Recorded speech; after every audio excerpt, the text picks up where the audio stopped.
تسليما كثيرا كثيرا.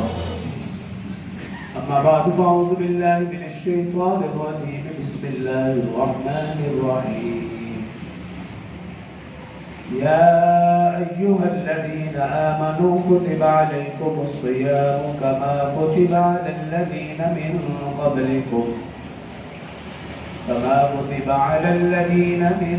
قبلكم لعلكم تتقون.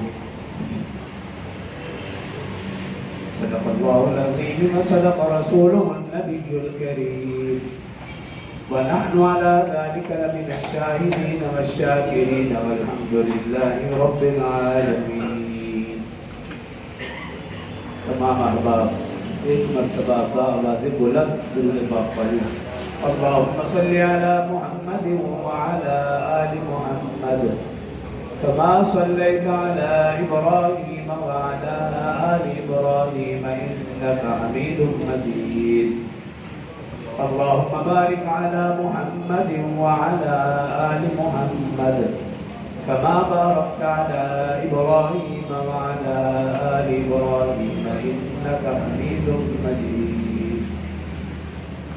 رب اشرح لي صدري ويسر لي أمري واحلل عقدة من لساني يفقهوا قولي.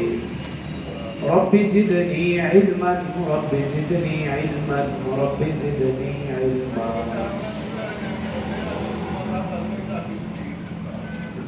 میرے انتہائی واجب اور احترام برادران اسلام، دوستوں، بزرگوں،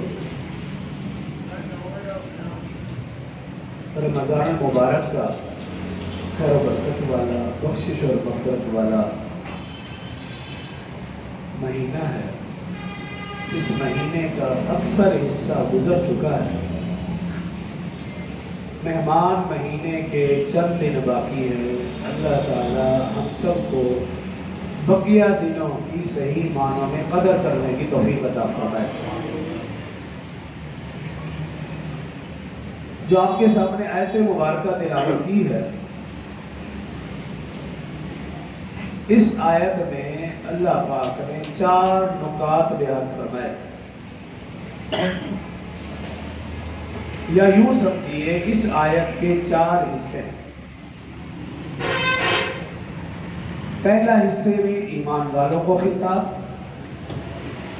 دوسرے حصے میں روزے کی فرضیت، تیسرے حصے میں روزے کی تاریخ، اور چوتھے حصے میں روزے کا مقصد اور فلسفہ. کوشش کروں گا کہ 3 عنوان پر آج بات ہو جائے.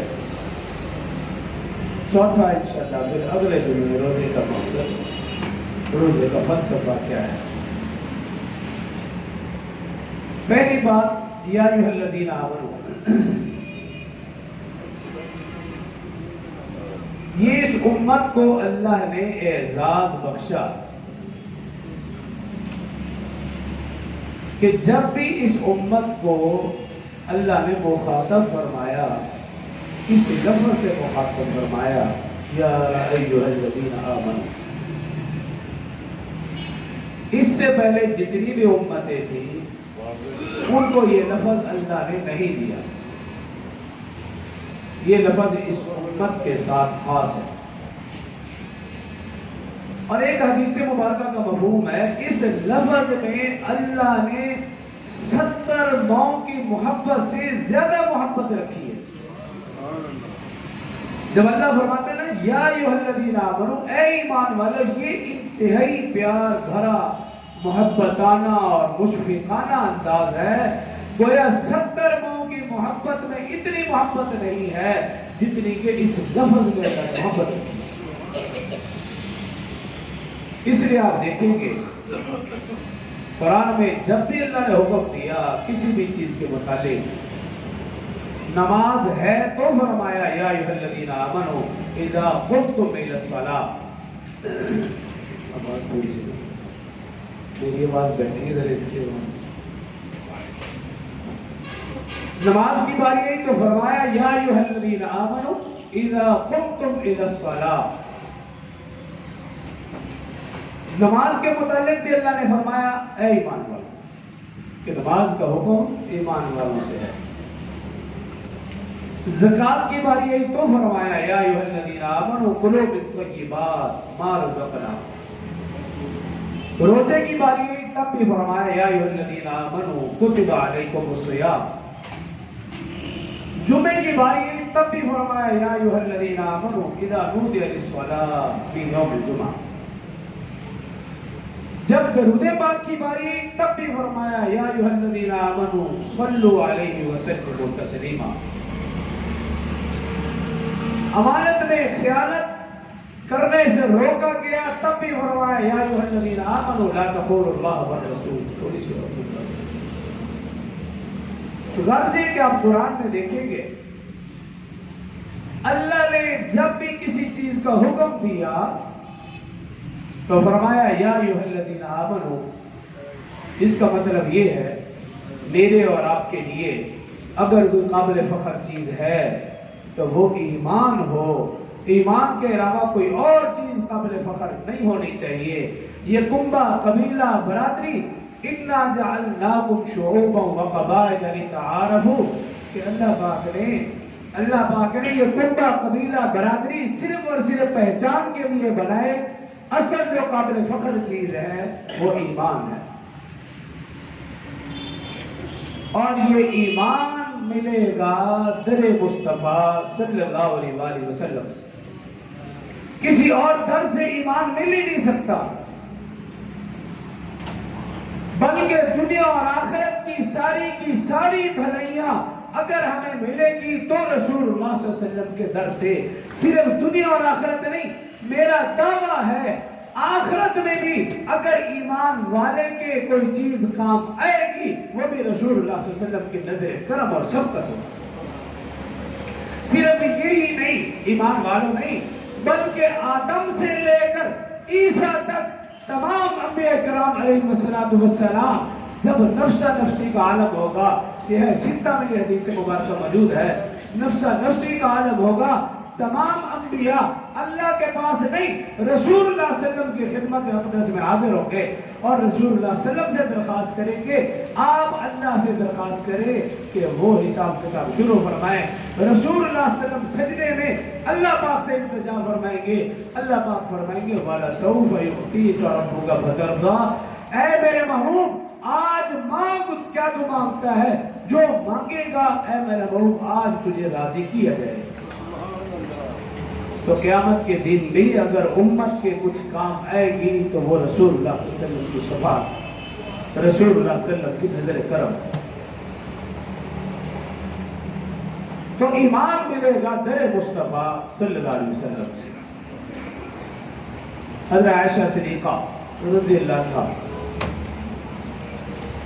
ایک مرتبہ چراغ جلا کر، رات تھی اندھیرا تھا، چراغ جلا کر سینے پر ہونے کا کام کر رہی. ہوا کا جھونکا آیا، وہ چراغ بجھ گیا. اما عائشہ رضی اللہ عنہا سوئی تلاش کرنے لگی. اسی دوران رسول اللہ صلی اللہ علیہ وسلم تشریف لائے. رسول اللہ صلی اللہ علیہ وسلم نے پوچھا اے عائشہ کیا ڈھونڈ رہی ہو؟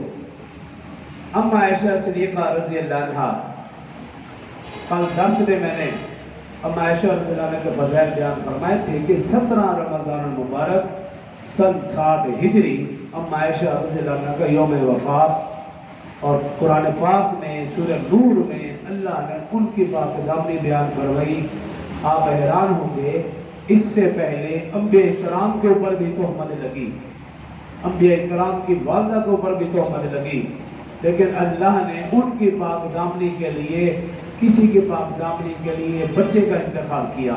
لیکن جب اما عائشہ کی بات یہی اللہ نے بچے کا نہیں، اللہ نے کسی صحابیہ کا نہیں، اللہ نے رسول اللہ صلی اللہ علیہ وسلم کا نہیں، اللہ نے اما عائشہ کی پاک دامنی کے لیے قرآن پاک میں بے شمار آیات اتار کر بتا دیا قیامت تک آنے والا ہر مومن اس وقت تک پاک ہو ہی نہیں سکتا جب تک وہ اما عائشہ کی پاک دامنی کو بیان نہ کرے.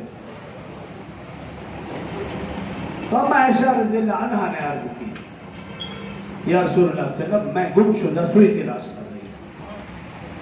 یہ کہنے کی دیر تھی.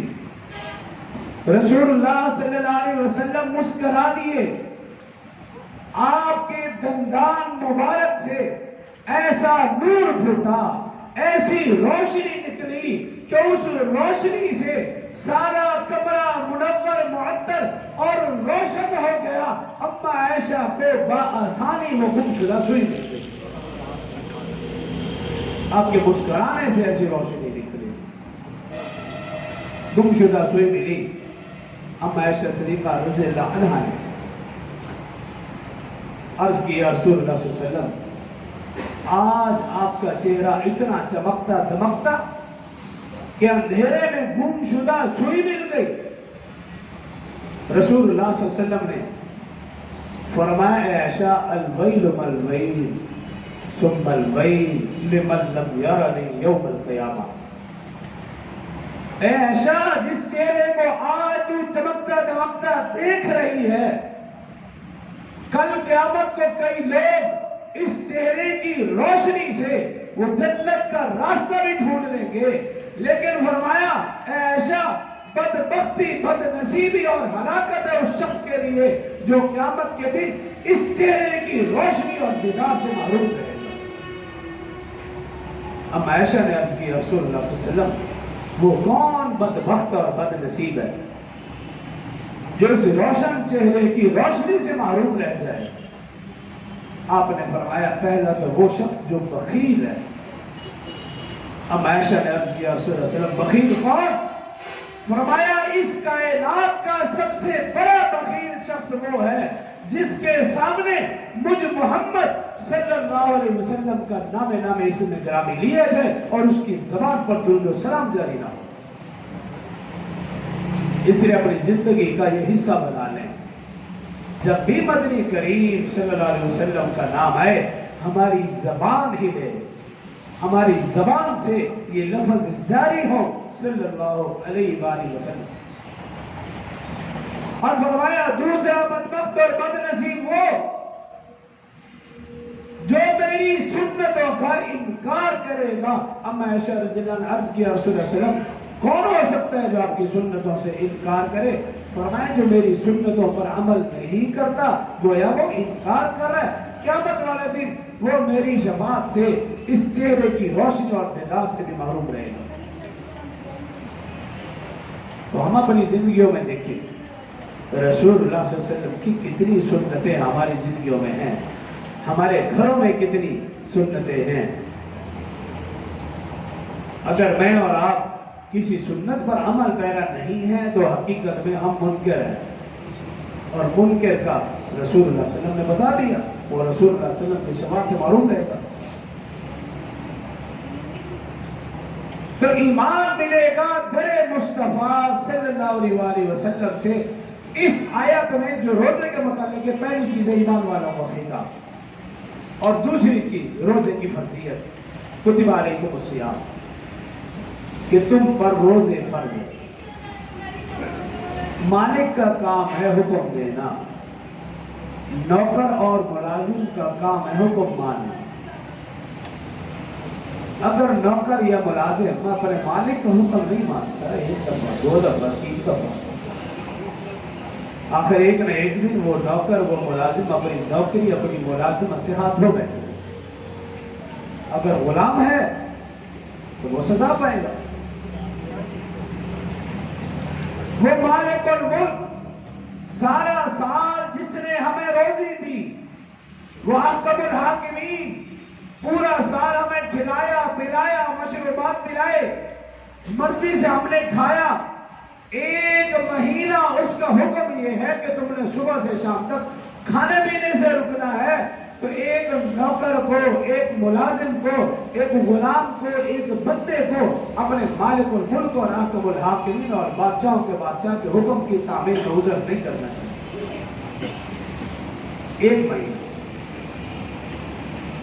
اور اس حکم ماننے میں ہمارا فائدہ ہے دنیا میں بھی اور آخرت میں بھی. دنیا کا کیا فائدہ؟ اس کی مثال آپ ڈاکٹر سے پوچھئے وہ ڈاکٹر جس نے دنیا کے ساتھ ساتھ دین کو پڑھا ہے، دین کو سمجھا ہے، آپ اس ڈاکٹر سے روزے کے متعلق آپ رائے لیں۔ وہ ڈاکٹر جس نے دنیا کے ساتھ ساتھ دین کو پڑھا ہے، اگر صرف دنیا والے ڈاکٹر کے پاس جاؤ گے تو وہ صرف دنیا کی بات کرے گا، دین کی طرف اس کی توجہ ہے ہی نہیں، اس کی نظر ہے ہی نہیں، وہ خود دین کو اہمیت نہیں دیتا، تو تمہاری بیماری اور دیگر معاملات میں وہ دین کو کیا اہمیت دے گا؟ اگر ایسے ڈاکٹر کے پاس جائیں گے جو دین کو سمجھنے والا ہے، وہ ہر میڈیسن میں، ہر مشورے میں، ہر معاملے میں وہ پہلے دین کو دیکھے، وہ دنیا کو بعد میں دیکھے۔ ہم اپنے ڈاکٹر کی بات کر لیں، حافظ ماجد صاحب، ڈاکٹر ماجد صاحب بیٹھے، کئی دفعہ میں نماز پڑھ کے نکلتا ہوں، کئی دفعہ لوگ مجھے کہتے ہیں کہ وہ حافظ صاحب ابھی مسجد میں بیٹھے، آئے نہیں؟ میں کہتا ہوں ابھی نہیں آئے۔ وہ کئی دفعہ مجھے کہا انہوں نے کہ ادھر کسٹمر بیٹھے اور وہ حافظ صاحب آ ہی نہیں رہے۔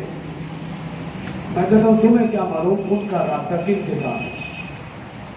اور یہ حقیقت میں ہے، بعض اوقات ایسے دیکھا کہ ہماری سارے چلے جاتے ہیں اور وہ بیٹھے ہوئے، کسٹمر ادھر بیٹھے اور یہ ادھر بیٹھے، یہ اللہ کے کسٹمر۔ کئی دفعہ ایسے ہو، کیوں؟ صرف دنیا پر نظر نہیں، دین پر بھی گہری نظر۔ تو آپ ایسے ڈاکٹر سے آپ پوچھیں روزے کے متعلق رائے لیں، وہ آپ کو کہے گا روزہ صحت اور جسم کے لیے نسخہ کیمیا سے کم نہیں۔ سارا سال طرح طرح کے کھانے کھانے سے انسان کا معدہ اور آنتڑیاں اور نظام انہضام خراب ہو چکا ہے۔ ایک ماہ روزہ رکھیں، معدہ صاف، آنتڑیوں کی صفائی، یوں سمجھیے جیسے ایک مکینک موٹر سائیکل یا گاڑی کی ٹیوننگ کرتا ہے، یہ ایک مہینہ ہمارے جسم کی ٹیوننگ ہے۔ جو شخص اپنی گاڑی کی ٹیوننگ نہیں کرواتا، آپ سمجھتے ہیں کہ وہ تو انجن گیا، گاڑی گئی۔ اسی طرح اگر کوئی شخص سال میں ایک مہینہ اس گاڑی، اس جسم کی نظام انہضام کی ٹیوننگ نہیں کروائے گا، ایک نہ ایک دن یہ انجن بہت جلد بیٹھ جائے گا، ڈیڈ باڈی۔ اب زیادہ لمبا عرصہ نہیں گزار سکتے، لیکن افسوس آج کا مسلمان ڈاکٹر کے کہنے پر حلال چھوڑنے کو تیار ہے، اللہ کے کہنے پر حرام چھوڑنے کو تیار نہیں۔ ڈاکٹر بولنے میں تم نے یہ کھانا نہیں کھانا، وہ نہیں کھائے گا، یہ چیز نہیں ملی، وہ نہیں ملے گا، جو مرضی کر لے۔ ہر ایک کو کہتا پھرے گا میں فلاں بیماری میں یہ نہیں کھاؤں گا، میں یہ نہیں پیوں گا، لیکن اللہ نے کہا یہ چیزیں حرام ہے، وہ چھوڑنے کے لیے تیار ہے۔ تو ڈاکٹر سے رائے لیں تو ان کی رائے یہی ہے کہ روزہ، ہم دیکھتے ہیں کافی سارے لوگ کہا جائے بھی ہاں کچھ کھانا نہیں جی، میں ڈائٹ پہ میں نہیں کھاتا، ڈاکٹر کے کہنے پر گھنٹوں گھنٹوں چلتے رہیں گے، ورزش کرتے رہیں گے، اللہ کے کہنے پر 10 منٹ کے لیے مسجد میں نہیں آتے۔ میں صبح فجر کی بات کر رہا ہوں، فجر کی نماز سے پہلے کئی لوگ بات کرتے نظر آتے ہیں، لیکن ایسے بھی ہے کہ ان کو نماز کے لیے بتا جائے وہ تب بھی نہیں آتے۔ میرا دعویٰ ہے جو شخص 5 روزانہ نماز پوری پڑھتا ہے، پوری نوافل سمیت، اس کو کسی ورزش کی ضرورت نہیں، اور سنت کے مطابق بر وقت کھانا کھا لے، اس کو بیماری لگتی نہیں سکتی۔ بیماری تب لگتی ہے جب ہم بے وقت اور ضرورت سے زیادہ کھاتے ہیں۔ معاشرے کا ایک فرد سپاہی، آپ اس سے روزے کے متعلق پوچھئے، سپاہی کہے گا اسلام ایک مارشل مذہب ہے، روزہ ایک سپاہی کو مشقت کے گر سکھاتا ہے، ایک سپاہی کو کئی کئی گھنٹے کھائے پیے بغیر رہنا پڑتا ہے، لڑنا پڑتا ہے۔ صحابہ کرام کی زندگی دیکھیے، آدھی کھجور سے سحری، آدھی کھجور سے افطاری، اور میدان جنگ میں دادے شجاعت دکھاتے تھے۔ اسلام کی سب سے پہلی جنگ غزوہ بدر 17 رمضان المبارک کو ہوئی، اور وہ جنگ رمضان مبارک کے مہینے میں ہوئی، اور صحابہ کرام کی جو کیفیت تھی وہ آپ کے سامنے۔ آپ ایک سوشلسٹ سے پوچھئے روزے کے متعلق رائے لیں، وہ کہے گا جب ایک مالدار شخص صبح پیٹ بھر کر کھانا کھاتا ہے، دہی پراٹھے اور مکھن لسی پتہ نہیں کیا کچھ کھاتا ہے پیتا ہے، اور 2-4 گھنٹے گزرنے کے بعد دوپہر کو جب اسے بھوک لگتی ہے تو کم از کم ضرور اس کے دماغ میں یہ بات آئے گی اگر میں نے 4-5 گھنٹے کچھ نہیں کھایا میری یہ حالت ہے۔ وہ غریب جس کو کئی دن کھانے کے لیے نہیں ملتا اس کی بھوک اور پیاس لگتی ہے، کیا حالت ہے؟ کچھ نہ کچھ تو احساس پیدا ہو۔ لیکن یہ مسلمان عجیب ہے، بارات بالاول کا دن آئے تو یہ مسلمان سب سے زیادہ کھائے گا، 10 محرم الحرام کا دن آیا یہ مسلمان سب سے زیادہ کھائے گا، رمضان کا مہینہ آیا اس لیے کہ تم اپنی خوراک کم کرو، سحری اور افطاری میں اس مسلمان کی جو حالت ہے وہ بھی ہمارے سامنے ہے، یہ سمجھتا ہے رمضان آ گیا میں خوب کھاؤں گا پیوں، اس نے رمضان کا نام کھانے پینے کا رکھ لیا، بچہ بڑا بوڑھا ہم گھروں میں اپنا دیکھ سب سے زیادہ رمضان میں کھاتے ہیں۔ آپ ایک صوفی کی رائے لے، صوفی کو ہٹ کر آپ اسلام کی رائے لیں، اسلام کی طرف آتے ہیں۔